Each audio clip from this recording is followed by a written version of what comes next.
Hello and welcome to today's WorkSafe Month webinar, Management of Respirable Crystalline Silica Dust in the Workplace. I'm Stephanie Morawski from WorkSafe Tasmania and I will be your moderator. Before we start, please take a moment to read the following slide about information received today.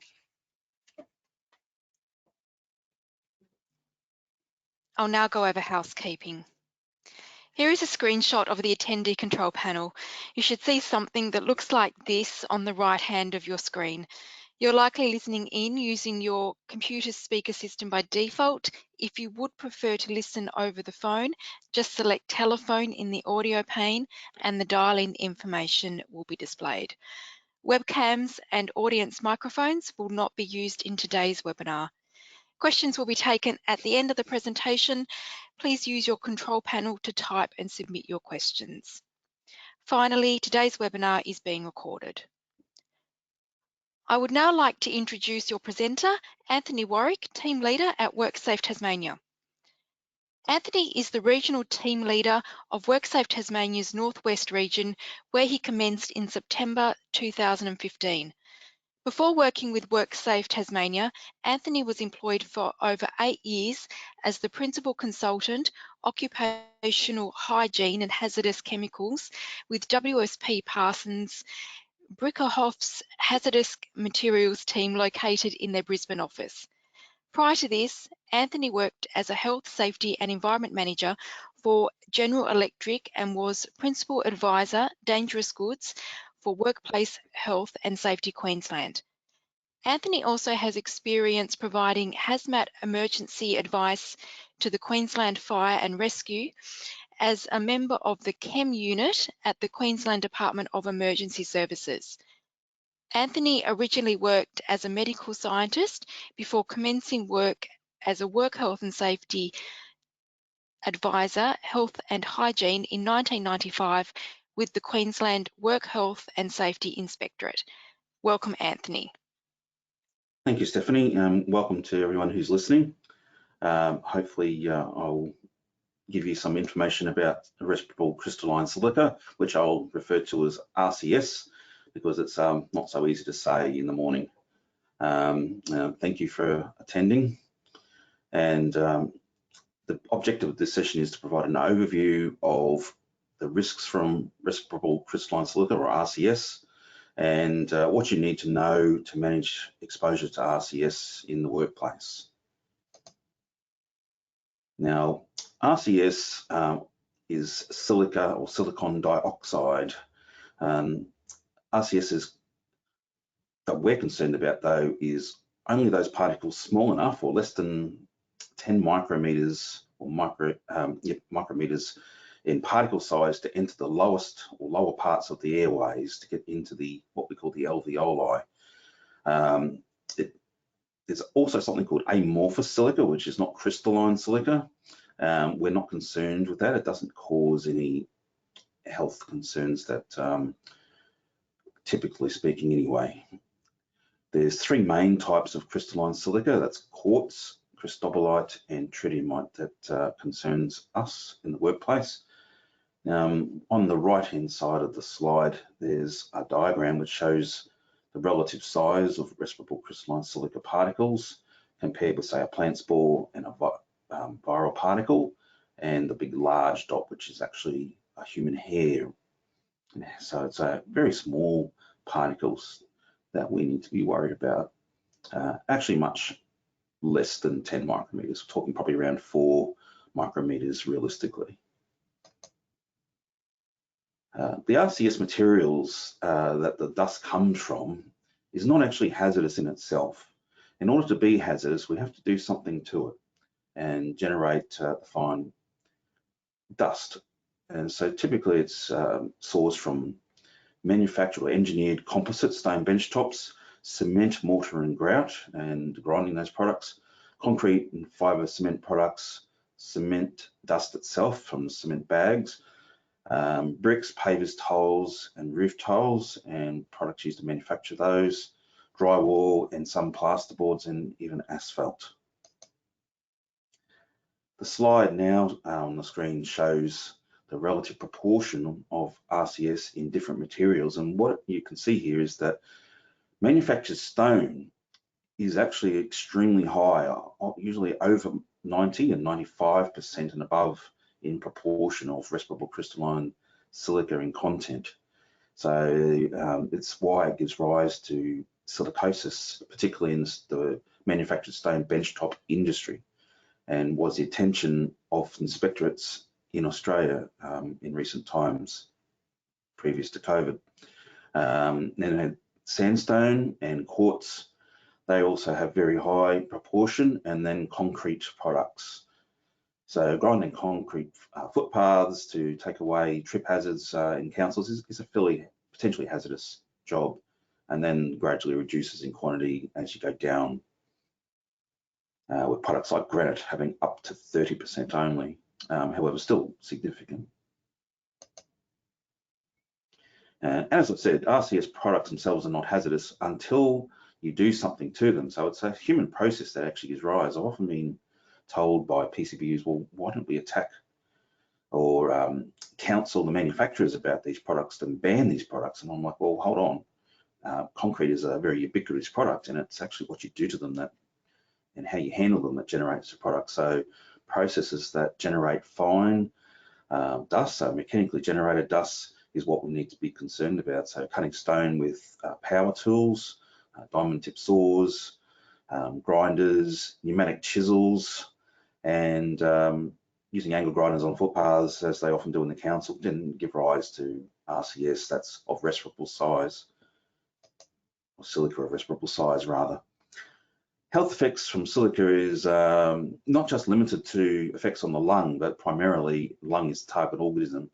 And when the very fine sub 10 micron particles enter the lower air sacs or alveoli of the lung, they can cause scarring, and fibrotic nodules are formed. And types of illnesses you can have are chronic bronchitis, emphysema, reduced lung function capacity, silicosis of either acute from high levels, very, very high levels of short-term exposure, you have accelerated after it's fairly moderate to high levels of between 3 to 10 years, chronic silicosis after a long-term moderate to low exposures. You can get lung cancer and even kidney damage. So it's not good stuff, and can affect people's ability to do their career and hobbies potentially. Silica, respirable crystalline silica, RCS, is classified under the Global Harmonisation System for Classification of Hazardous Chemicals as a carcinogen 1A, which means repeated exposure to a specific target organ, in this case the lung, and has a pictogram which looks like the aliens, what I call the alien symbol here. So it's hazardous chemical under the legislation. Occupations most at risk include people like quarry and mine workers, construction workers, demolition crews, and farmers, and many other people who handle, work with stone products, people who lay tiles, do landscaping. Those sort of workers are primarily at risk. Tasks most risk from exposure include breaking, crushing, grinding, or milling material, stone material generating airborne RCS, paving and surfacing, cement finishing, bricklaying and tiling, road and footpath construction, stone masonry, say people who do heritage work on sandstone buildings like cathedrals, churches, mineral ore processing, and manufacture of glass and ceramics, bricks, concrete, tile, and those sort of products. Now, control measures for RCS are usually not able to be limited to any single control measure on their own unless you can eliminate or substitute it out entirely. Unfortunately, you need a combination of controls, and typically in occupational hygiene and occupational safety, we like to use the hierarchy of controls. And this slide here shows the hierarchy of controls with regards to controlling RCS, and starting off elimination, which is to remove the process or source of the RCS dust entirely. substitution of a process or the product. And in some instances, when we're out inspecting stone benchtop manufacturers, we found that some of these guys were moving away from using manufactured stone to using imitation stone products made from acrylic. So they've actually substituted out and effectively eliminated RCS, although they often still do stone benchtops for certain clients because clients insist upon the product. But the acrylic products are actually quite good, and you can almost not tell the difference visually. Isolation is a very important control measure, very effective, and that's using barrier or distance between the processes that give rise to dust and workers and other persons, so that they reduce exposure to the actual airborne silica. And you can achieve that by enclosing a stone cutting process or placing workers in a ventilated control room and putting barriers around the process so people can't enter while cutting is going on. Engineering controls, for example, using wet cutting techniques to alter the process to reduce dust emission, and providing localized extraction ventilation on tools to remove the dust at the source will work to some extent, but still needs to be used in association with other control measures like PPE, and also administrative controls such as training and procedures and health monitoring of exposed workers and training in the use of respiratory protection. And then PPE, which is using protective clothing and respiratory protective equipment, such as filtration respirators. Isolation is one of the most effective ones. If you can't get rid of the product, then this will be the best method and can be used largely without other controls to some extent. However, and basically the example on the screen shows a room. I've seen some of these around in far north Queensland where they have granite cutting rooms with computer guided high pressure cutting tools that cut the granite into slabs, and the workers don't actually have to go in there until the slab is cut and finished, and they don't have to be exposed to the dust while it's being emitted. That's a very effective means. Prohibited activities. Whilst we don't legally prohibit things in the same way we do prohibit certain carcinogens in the regulations for hazardous chemicals, there is generally across workplace safety agencies in Australia operational procedures for inspectors that if we observe certain behaviours that we can place a prohibition notice on them for that activity. And for example, for dry cutting of stone products, we would typically issue a prohibition notice for those activities because there's an imminent risk of health being seen from the high levels of silica generated from that activity. And when I say uncontrolled, it means cutting stone products without wet cutting or the use of localized effective extraction ventilation to reduce emissions. And we're also dry sweeping or use of compressed air to clean silica-laden dust on surfaces. We would prohibit that as well. Wet cutting alters the product by reducing the airborne emissions by wetting the actual stone while it's being cut. And what you see on the picture here in the slide are examples of the typical types of tools that are out there, say in the stone benchtop manufacturing and people who cut tiles.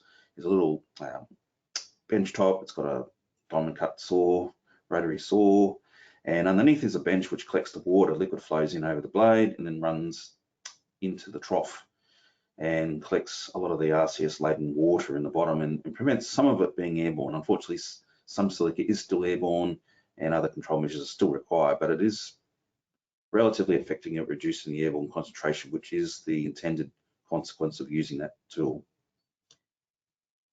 However, when using this type of thing, what happens is there's a slurry, a liquid slurry, which contains a lot of RCS.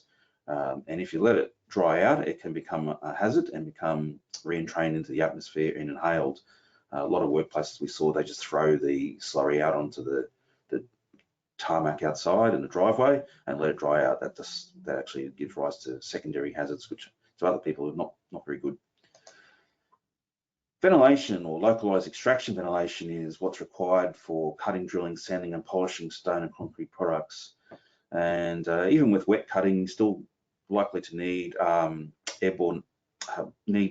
extraction ventilation to keep emissions low enough for your RPE to work properly, to get your breathing zone concentration to a low enough level below the exposure standard, particularly with stone benchtop cutting and from the manufactured stone products. The most common form of LEVs is the on-tool extractions with a lot of proprietary tools, like the typical brand names, which I'm probably not allowed to mention because I work for the government. They actually come with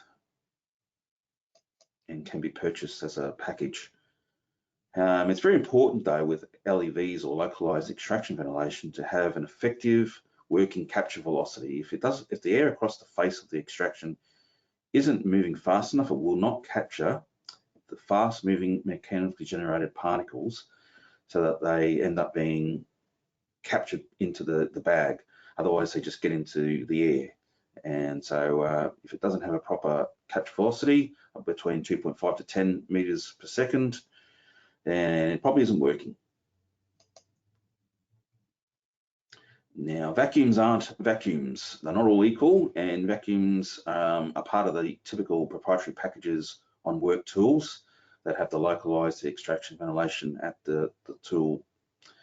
And what you're looking for is not just your commercial industrial vacuum, but one that is an M or H class for RCS. And I'm going to talk about those further. Now, it's important to talk about vacuum classes because they're not all equal and they seem to be fairly misunderstood in industry as to what's an effective vacuum. A lot of our inspection campaign for the benchtop manufacturing using manufactured stone products identified people weren't using the proper vacuums and didn't actually understand they needed to use a vacuum of a certain class. There's three classes of vacuum. One is the L class, the M or medium hazard, and H for high hazard class. The vacuums are actually rated according to dust class hazard rating based on the chemical composition of the materials, the size of the dust particle, and the workplace exposure standards for the dusts that the vacuum is suitable for. And the manufacturer assigns the hazard rating based on those criterion. This slide shows those classes in a bit more detail, and low-risk vacuums are really just household dust or nuisance dust with exposure standards above 1 milligrams per cubic meter, as an example. Medium risk is probably the minimum type of vacuum class that you need for cutting stone products. But these are suitable for toxic timber dusts, repair compounds like epoxies, paints, lead dust, suitable for dust with time-weighted average exposure standards of under 1 milligram per cubic meter, but over 0.1 milligrams per cubic meter. And respirable crystalline silica currently has a 0.1 milligram per cubic meter exposure standard in Tasmania. And however, I'll talk about exposure standards a little bit further down in our presentation.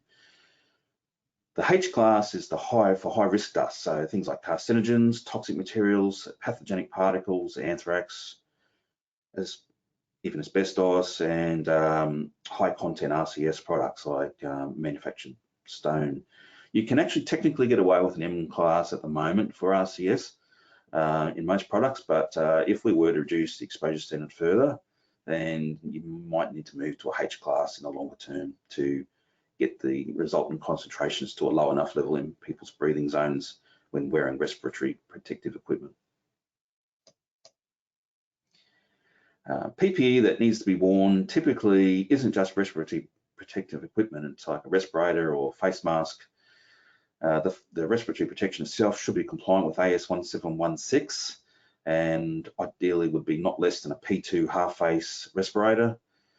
Eye protection to protect your eyes and from the physical damage, and protective type 5 and 6 disposable coveralls certainly recommended so that you don't contaminate your day-to-day clothing that would be worn to other clean areas and then contaminate those clean areas with the dust that's being carried on your clothes.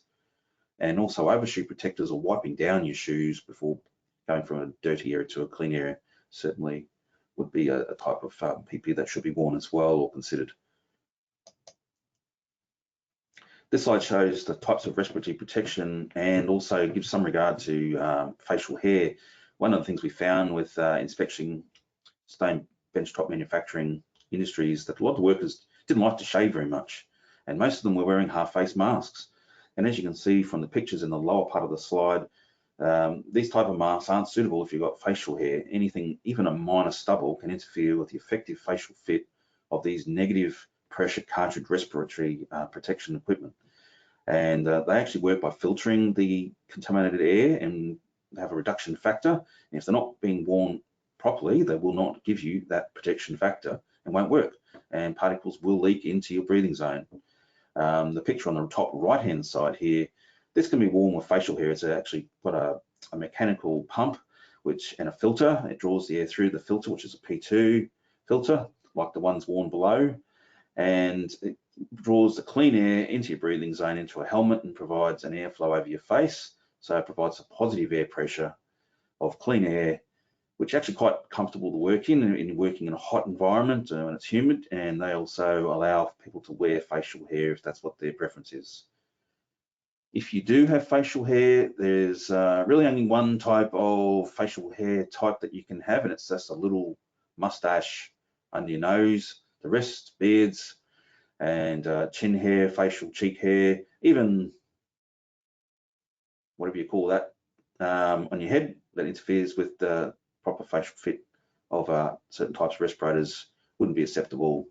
And when we see those, we give notices for people to be clean shaven or to look for the positive air purifying type respirators that I talked about previously. When we talk about administrative controls, these actually, although a lower order type of control measure in the hierarchy, they are quite important when used in conjunction with other controls. Examples include job rotation, and bear in mind there is an exposure standard and it's an 8-hour time-weighted average. One way of minimising exposure is actually to limit the time people are exposed to the dust if you know the concentration levels. I'm not saying that's a very good control measure, but it's possible in your overall package of control measures. Housekeeping is very important, so day-to-day cleaning of surfaces with appropriate measures to stop the accumulation of RCS on tools, floors and bench tops. And shelving, the maintenance and of ventilation equipment like extraction equipment is very important to ensure they're working properly, changing filters and keeping things in good working order, changing saw blades. Training of workers is extremely important, ensure they know the hazards of working with products that give rise to RCS and the processes and the risks to their health, what type of control measures they have to use, the wearing of PPE, how to get a good facial fit, and how to clean up the dust safely and clean out vacuums. Effective supervision of workers, excuse me, it's very important, ensuring that workers come to work without facial hair if they haven't been given access to the appropriate type of RPE. Procedures for decontaminating dirty areas and cleaning out bags contaminated with RCS and waste management, very important.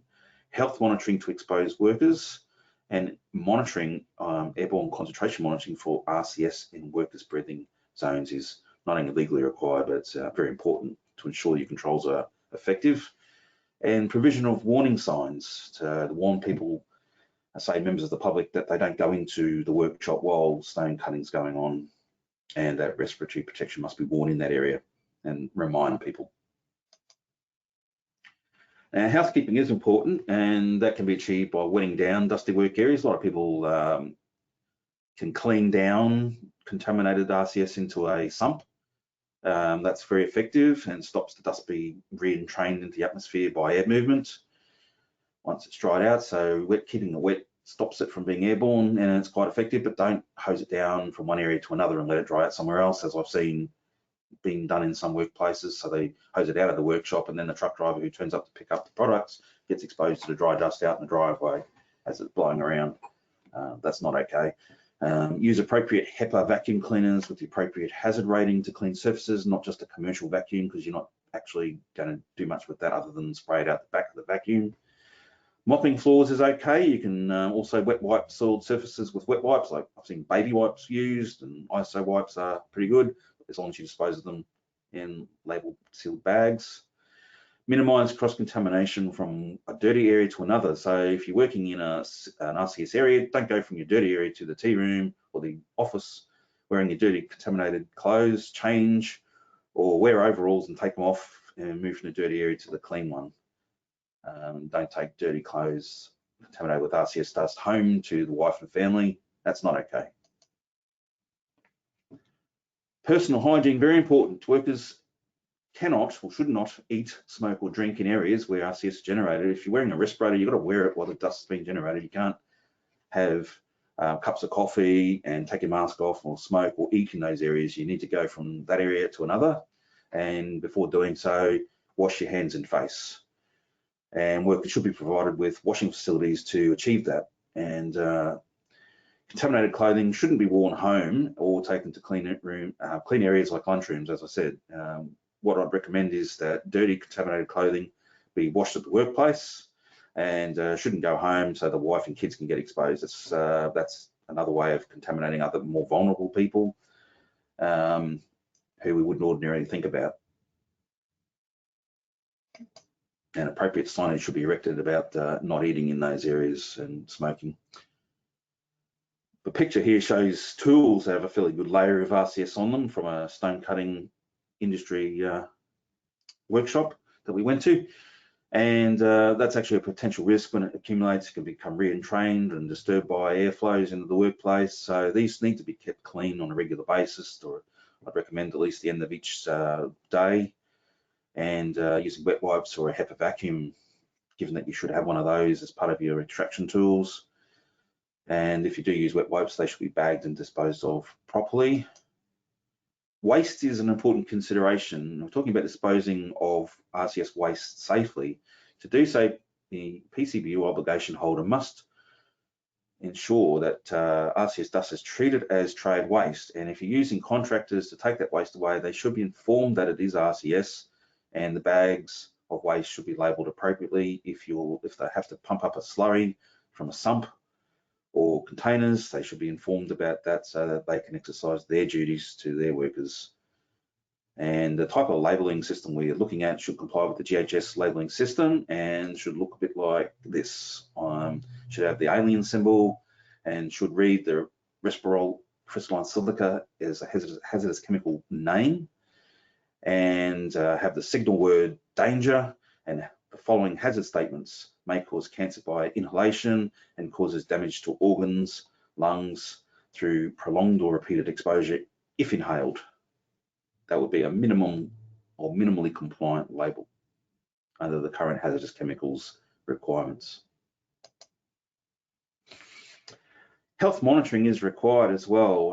Health monitoring we used to call health surveillance in the old days, and that's where workers are sent to a medical practitioner and are physically examined and have other tests undertaken. And that's RCS is listed in Schedule 14 of the Work Health and Safety Regulations. So it's a mandatory requirement for anyone potentially exposed of excessive exposure to silica.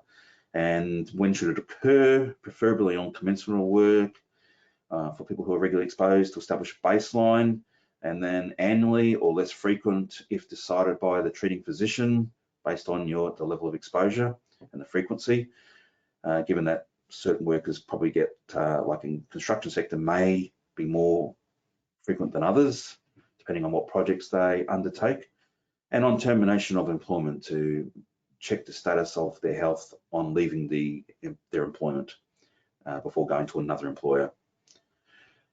Now, for workers, it should be done probably at least annually, but that's actually up to the treating doctor. The monitoring needs to include, and these tests are listed in the schedule, collection of demographic, medical and occupational history, records of personal exposure, even things like your hobbies on weekends. If you have a hobby of doing renovating or working with stone products and cutting tiles, then that's an important consideration. And there's usually a respiratory questionnaire which talks about what health effects you experience at the time and the things that you like to do on your weekends. And the other type of test would be a physical test, which is the forced expiratory volume, or the lung function tests, to see if you have a reduced lung function capacity, which is a symptom of being exposed to silica dust, and chest x-rays. Now, these have to be done properly, and if not done properly, it's very hard to pick up the illness in workers, and needs to be read by a qualified radiologist, has the relevant ILO classification or equivalent to be qualified to read chest x-rays for exposure to silica dust.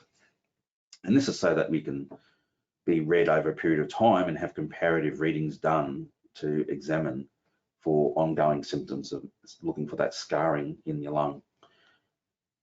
And a consequence of picking up this illness might be that the employer has to remove you from RCS type work processes as a control measure. Now, previously I talked about the workplace exposure standard for RCS, which is currently an 8-hour time-weighted average workplace exposure standard, or WES, for airborne RCS in workers' breathing zones. Current one is 0.1 milligrams per cubic metre in Tasmania. However, the NOHSC, or Safe Work Australia, has actually recommended the reduction of that, and their published exposure standard is now half of that at 0.05 milligrams per cubic metre. We haven't adopted that in Tasmania yet, but at some point it will be on the legislative agenda to reduce in the regulations. However, given that it has been recommended, I'd recommend people follow the recommended one if they can and work towards it. However, if you do have or work extended shifts, so the exposure standard is actually an 8-hour time-weighted average. So if you work in an industry where you have 12-hour shifts, then the exposure standard needs to be reduced using an appropriate method recommended by the occupational hygienist to reduce that based on your work shifts. And it could be a result of reducing it down to almost half, and in certain cases, depending on the shifts worked and the recommendation of the hygienist.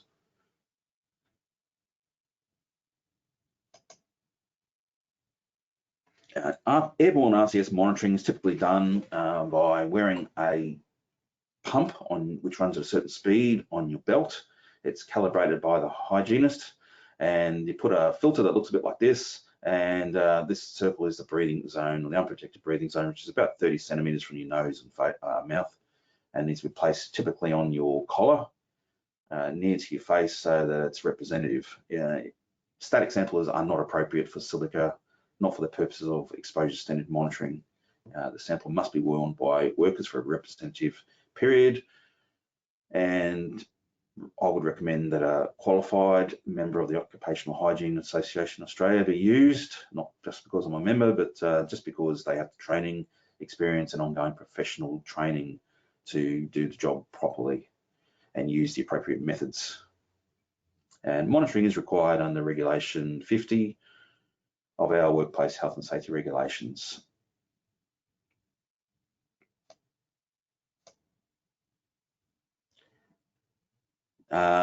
Now, there's some sources of information on the screen which I refer people to. Safe Work Australia has very good information. Also, non-government organisations like the Cancer Council is very good. And of course, WorkSafe Tasmania has good information and references to some of these other sources. And the NGO Breathe Freely Australia's got some very good and useful and practical information. Other types of places you might want to go are your own industry bodies, like the HIA, and if you're in the construction sector or builders, and other industry sectors. I didn't talk much about the exposure standard, but reducing the exposure standard by half is actually a big deal. Some of the monitoring that we've seen results for on construction sites where concrete sheets were cut showed that even with H-class vacuum cleaners, the level of dust generated was 6 times over the 0.1 milligrams per cubic metre. And if your respiratory protection only has a factor of 10, it's cutting it pretty close as to whether you actually got adequate breathing zone concentrations. But given that the respiratory protection will only potentially reduce it in a best case scenario to say 10, a reduction factor of 10, if we reduce that exposure standard to 0.05 and you're at 6 times over, then we probably need to work to a better type of RPE to ensure workers aren't overexposed. So yeah, reducing it down to 0.05 has actually been a recommendation for toxicological reasons from science-based recommendations and advice. And certainly you don't want to just get your breathing zone concentration to the exposure center, you typically want to go at least half to cover yourself, so there's some leeway, especially given that workers are not very good at wearing these properly and typically have stubble, and from what I've seen, they just don't seem to know how to wear them properly or choose not to, given the time pressures and what other factors in play. So yeah, dropping exposure standard does make a big difference, and people should be looking at getting the best vacuum cleaners possible, and looking at things like powered air purifying, respiratory protection when working with those high RCS products like concrete, sandstone, and manufactured stone products. So that's pretty much my presentation, and I believe there are opportunities for people to ask questions through Stephanie. Thank you. Thank you, Anthony. So if anyone does have any questions for our presenter today, Anthony Warwick, team leader at WorkSafe Tasmania, please use your control panel to type and submit your questions.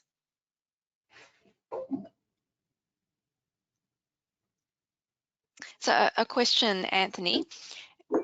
We have a number of employees working with ballast using wetting down as the major control. Should the workers have some sort of breathing protection, such as masks or respirators? That's probably a good question, Stephanie. Yeah, I would certainly recommend that they do. Wetting down is very good, and if done very well, it can be very effective, but I'd be worried about what happens if it dries out. And if using water, you have to be very careful not to use jets of water, only fine sprays to suppress the dust. Otherwise, the silica can be captured in aerosols and inhaled that way. So if wetting down, you need to use a fine mist and not jets of water or high pressure water jets. That's certainly would be almost as bad as using a blower or sweeping. I hope that answers the question. So RPE certainly recommended, at least as a secondary and or precaution. Thanks for that question. Thanks, Anthony. Another question. Health monitoring under section 368A of the regulations is required if a worker is carrying out ongoing work and there is a significant risk to a worker's health from an exposure. Has an opinion been sought from the Office of the Solicitor General as to the definition of ongoing work? Now that's a very good question, and it's also a double-edged sword. If we had Solicitor General advice, I wouldn't be able to give it to you because it'd be subject to legal privilege. All Solicitor General advice to regulatory bodies is subject to privilege, as any other legal advice is. No, we haven't had any advice, not that I'm aware of. Certainly haven't been given it. And however, what I will say is that the risks of each exposure needs to be considered individually, and for example, construction industry does a lot of project work and they may not be doing the same project all the time, but what we've seen very recently is cutting even cement sheets. That project went on for about 2 months where they were cutting those sheets, but it's not what they do all the time. But even with silica, you can get acute silicosis, so a very high singular or short-term exposures can still give rise to acute silicosis. And the other illnesses such as reduced lung function capacity, scarring of the lungs, and chronic bronchitis are still medical conditions that you don't want to have. And so I would seek advice. Monitoring is very good. You don't have to have very expensive monitoring just to do an initial screen. There's techniques out there using short-term monitoring equipment or direct reading instruments that can measure dust levels in a respirable fraction. It doesn't work out what silica is, but it gives you a reasonable idea that if you know what the material is, say if it's 85% by content and you're getting an X amount of milligrams per cubic meter, that you can multiply that proportion and give you a bit of a ready reckoner as to how much concentration people are being exposed to, if you know how long they're being exposed, and work out whether you should do the health surveillance. If you're only getting exposed to very low levels, then you can afford to document that as a decision. But if you're doing something more, even low level dust generation over a long period of time, then that can give rise. It's the overall dose that's important with silica. And we don't really know the exact dose that gives rise to those illnesses. It will vary in individuals, but it's short, high levels can be bad. Moderate exposures over a medium 3 to 10 year period is potentially bad, and long-term low levels sitting on and around the exposure standard are potentially harmful to cause those illnesses. I hope that helps. Thanks, Anthony. So we have a couple of questions about facial hair. So the first one is it acceptable to actually ask employees to come to work clean shaven? Yes, that's actually an industrial issue sometimes, and we've been asked that in the field, can we make people do that? If they knew that it was part of the job when you engage those people, yes. Later, it's probably more of an industrial relations lawyer question, but I would say I would ask them, and if they agree, great. Otherwise, you may not be able to from an industrial relations point of view, not a WHS point of view. But however, you still have to manage your risk. So how would you do that? Most employers, workers are willing to do this. However, there are certain people who, through religious or cultural reasons, they choose to keep a beard and facial hair as part of their culture. And they may not be willing to do that. So in that case, the options are to use technology such as powered air purifying respiratory protective equipment, and well, I'll say they're not cheap. They are actually very effective. They might actually be more cost effective in a longer term, that if people are wearing them all the time, they're actually, it's a fairly high form of control measure compared to wearing a negative pressure respirator, which relies upon workers' behaviours and to be clean shaven, whereas the positive air purifying will give you a much better level of protection, and we don't really care if they have facial hair. So it takes away that constant need to nag and supervise workers. And look, the industry does seem to not like we're having to shave. The guys seem to really resist. I've come across it very recently, as a couple of days ago. And yeah, we constantly have to hound these guys and their employers about it. So whilst you probably can't make someone unless they understood it was a condition of being employed initially, I would suggest that part of the process with RCS, which is part of your controls, is consultation, getting them on side and getting them to agree to wear it if you can't afford to go for the powered air purifying. But if they really don't want to because of cultural reasons, they can probably use that as a legal reason that they don't want to. And if you don't have the luxury of being able to assign them to other tasks, and powered air purifying respiratory protection is what I would recommend.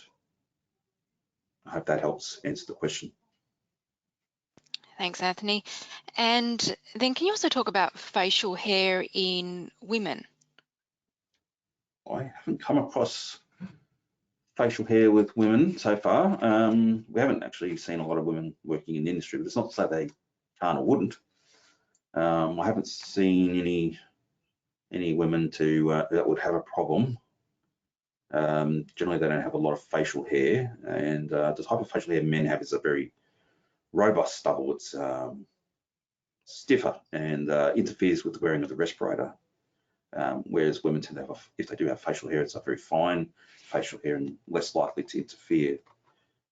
But what's good for the goose is good for the other, and vice versa. But it's not something I've come across. I can't say it's ever been raised as an issue in my occupational hygiene circles either. Thanks, Anthony. Can you talk a bit more about half-face respirators? Yes, I'm not sure what people want to know. However, what I will say is, legally speaking, we used to be required to ensure masks or half-face respirators comply with AS 1716. So the minimum requirement is to buy or purchase AS 1716 compliant masks and wear them. I would recommend in accordance with Australian Standard 1715, which talks about how to use, fit, and look after one of these masks. As a very minimum standard, you can use a disposable half-face respirator. They suffer from not being able to get necessarily the best facial fit. If they have a little metal strip on top of the nose, then that helps get you a better facial fit. But not everyone has the same face. They don't always work very well with people with flat noses. People with Western type faces like mine generally have a larger nose. And that works well with those type of respirators because it sits on your nose very well. But sometimes they can hang off other types of people with lesser nose bone formations to support the wearing of the masks. So people who are, say, maybe Pacific Islanders may not work very well, and some Asian people may not get such a good fit. Those people would probably be better off with the silicone face mask, which gets a much better seal around the cheeks and the nose. And disposable masks are, also convenient because you just wear them, they get dirty, you throw them away, between shifts. With the silicone type masks, they also being more effective in terms of getting a seal. They do need to be looked after and cleaned. You need to clean them and wash them with a bit of mild detergent each day, hang them up and dry them. If you don't do that, the inside of the mask can become quite unhygienic from a microbial point of view. There's a filtration valve behind the cartridge that gets dirty, and a dirty valve can affect its flexibility and operation, which is what you don't want. You need that valve to be like a one-way valve. And the other thing about silicone face masks is you have to buy cartridges that go on them. They usually range from about $36 a cartridge up to around $50 a cartridge, depending on what brand you're purchasing. And that can be a bit of a cost consideration for people. Whereas the disposables are, it's a P2 mask, and the whole mask is, might get a pack of 10 for. You used to be able to get them for under $40, but since COVID, the price seems to have varied significantly with a little bit of gouging going on, I think. I've noticed there's been a massive increase. Now, with regards to COVID, since that has been going on and people have been buying masks, the COVID masks are being sold in safety stores. And what you're seeing out there is the N95 disposable face masks. Those aren't quite up to the same specification as an Australian standard 1716 P2. They're not actually as good. The closest equivalent to a NIOSH or N-rated respirator is an N100, or at least an N99 NIOSH type mask. So the N95s sold for COVID might be okay for COVID, not good for RCS dust. So that's not actually going to be good enough. And we've seen people using N95s out there for doing asbestos removal and silica, and it's not equivalent to the Australian standard P2 type respirator. They don't have the same reduction factor or efficiency rating for respirable dust. So I don't recommend they use N95 face masks for silica or asbestos or any other industrial dust, just for COVID. I think that's about all I've got there. If you do want to get the right reduction factor with respirators, you do need to wear them properly. The reduction factors are a best case scenario when worn properly. If not worn properly, and that means wearing a 2-strap respirator with one strap over your ear, the other under your ear, without facial hair, then you're not wearing it properly. Don't buy those single strap dust masks. They aren't really suitable for anything. They're not rated for anything other than nuisance dust, like maybe cleaning your house or sweeping in the garage or whatever, but not for industrial dust. I hope that helps. If anyone has any specific questions, maybe they can send me an email through Stephanie, and I'll try to help you out. Thanks, Anthony. So another question, should workers use a face mask when pouring concrete or grout out of the bag before mixing?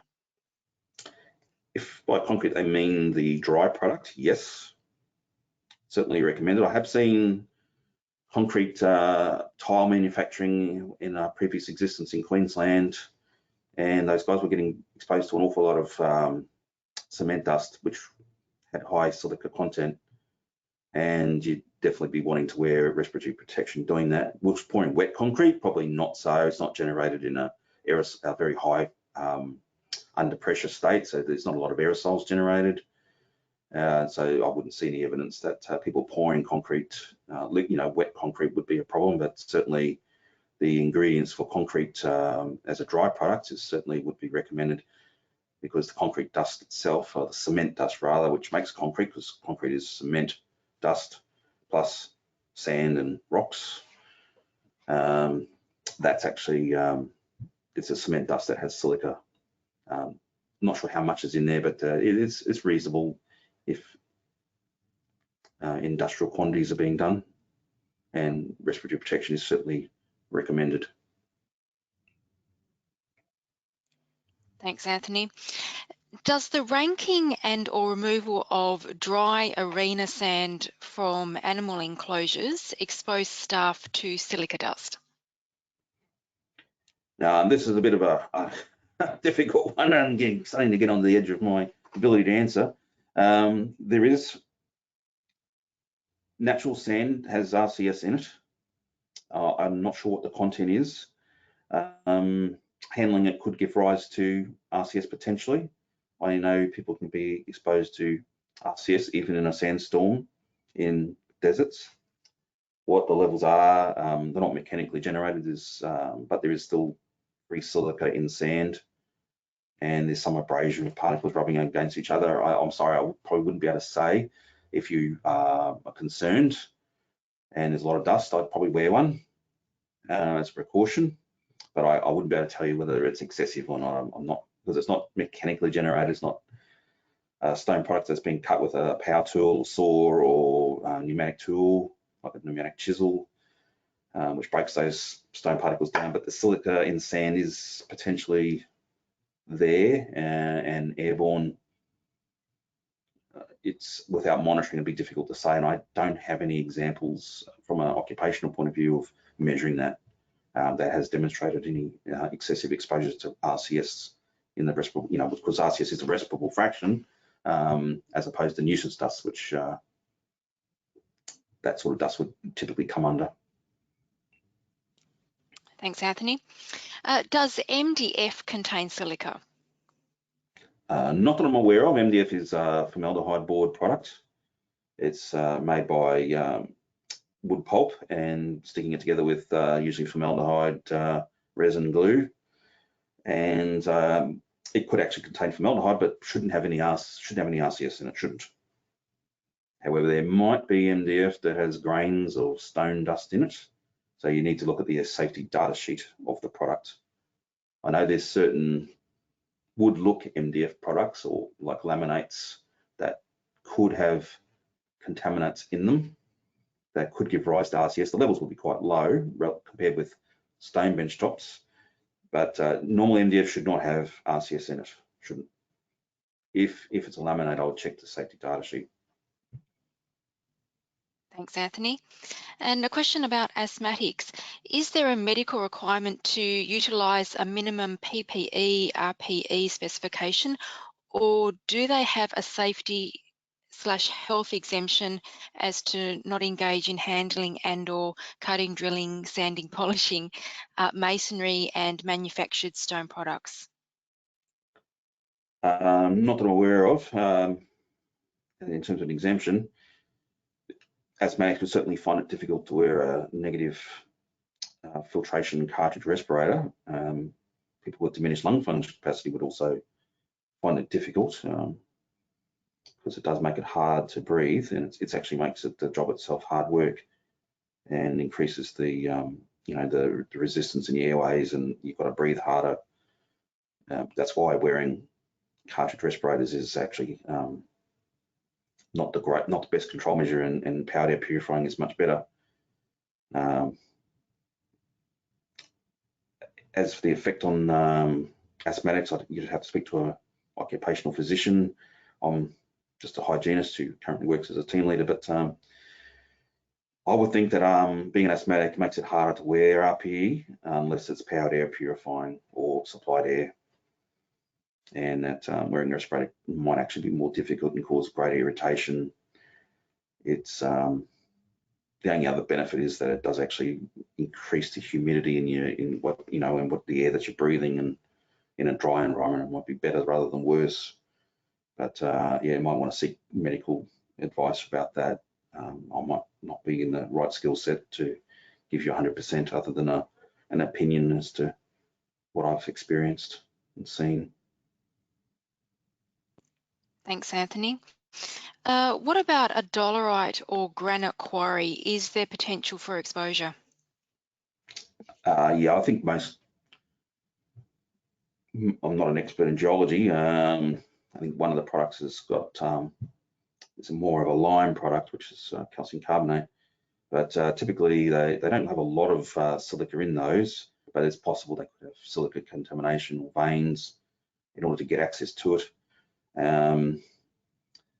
But I would assume that most quarrying is at risk of being exposed to respirable silica from digging, cutting, and if you use explosives, the dust generated probably be respirable.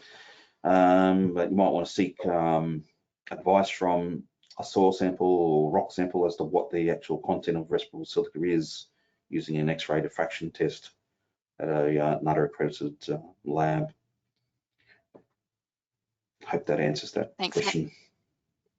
Thanks, Anthony. And then just to close, can you talk again about the dangers of cement dust after it has been wetted down and later, dried? Example, adding 10% cement to gravel and mixing it on the ground?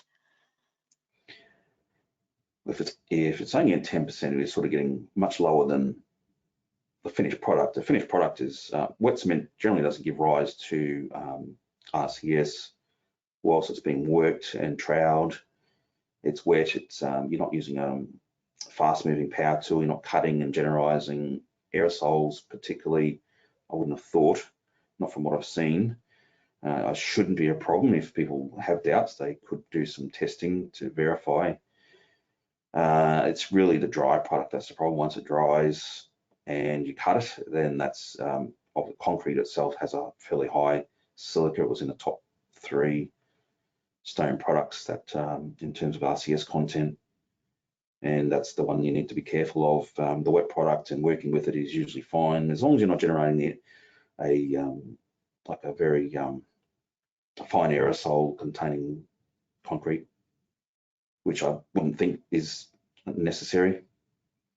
There might be certain operations that give rise to that in tunneling, but